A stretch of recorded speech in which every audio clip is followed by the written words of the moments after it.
इस्लाम का अनकहा सच। क्या सच में मुसलमानों के पूर्वज गुरु शुक्राचार्य जी थे?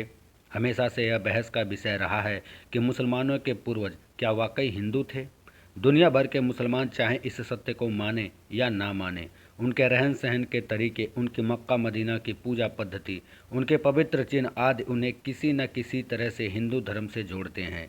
हिंदू धर्म ग्रंथों के अनुसार असुरों के गुरु तथा महर्षि भृगु व असुर राज हिरण्यकश्यप की पुत्री दिव्या के संतान शुक्राचार्य ही मुस्लिम संप्रदाय के वास्तविक जनक थे।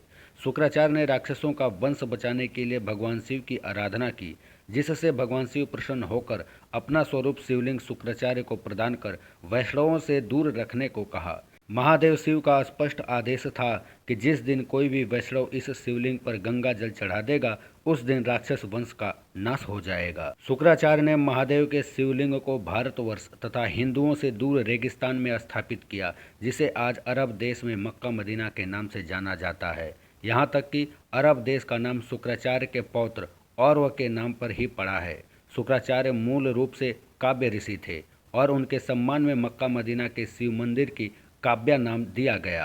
कालांतर में काब्या नाम विकृत होकर काबा बन गया, जिसे मुसलमानों का सबसे पवित्र स्थल माना जाता है। अरबी भाषा में शुक्र का मतलब महान होता है और शुक्रम अर्थात शुक्रिया अथवा धन्यवाद शब्दों का जन्म भी गुरु शुक्राचार्य के नाम पर ही हुआ है।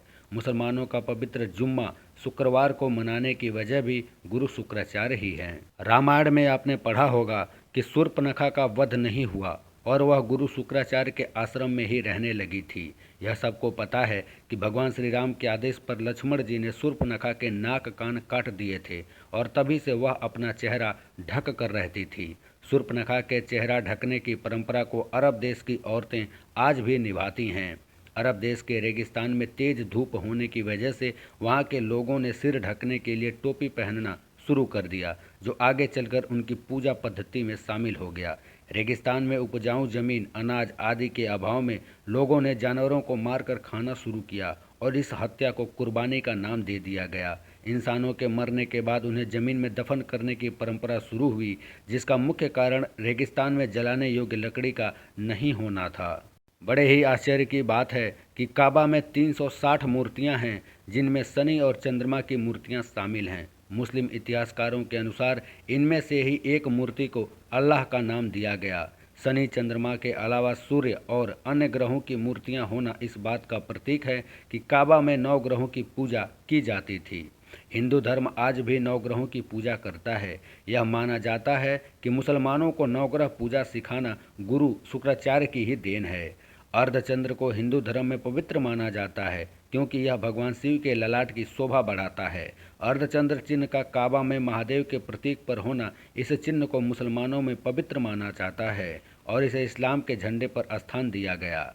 इसका एक और सटीक उदाहरण है हिंदू धर्म के पवित्र शब्द ओम को अगर शीशे में देखें तो यह अरबी भाषा में लिखे गए अल्लाह की तरह दिखाई देता है। यहाँ तक कि मुसलमानों में पवित्र माना जाने वाला 786 अंक भी ओम से ही बना है। ध्यान देने वाली बात यह है कि कोई भी मुसलमान इस बात को स्वीकार नहीं करता कि 746 अंक वास्तव में हिंदुओं का वैदिक प्रतीक ओम है। कोई भी मुस्लिम बुद्धिजीवी ये नहीं बता सकता कि 786 अंक ओम नहीं है तो आखिर क्या है।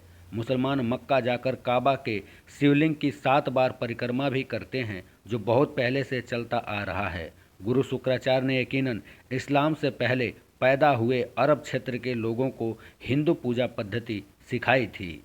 अब तो पूरी दुनिया मान चुकी है, मुसलमान इस बात को माने या न माने। फिर भी एक सबूत और पेश करता हूँ।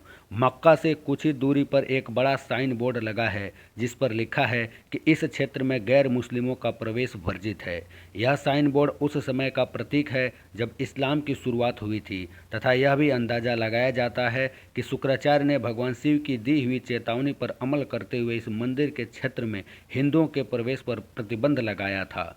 जहाँ भगवान शिव का मंदिर होता है, वहाँ पवित्र नदी का पानी भी अवश्य पाया जाता है। हिंदू मंदिरों की यह परंपरा भी काबा से जुड़ी हुई है और मंदिर के साथ ही पवित्र पानी का स्रोत भी स्थित है, जिसे जमजम पानी के नाम से जाना जाता है।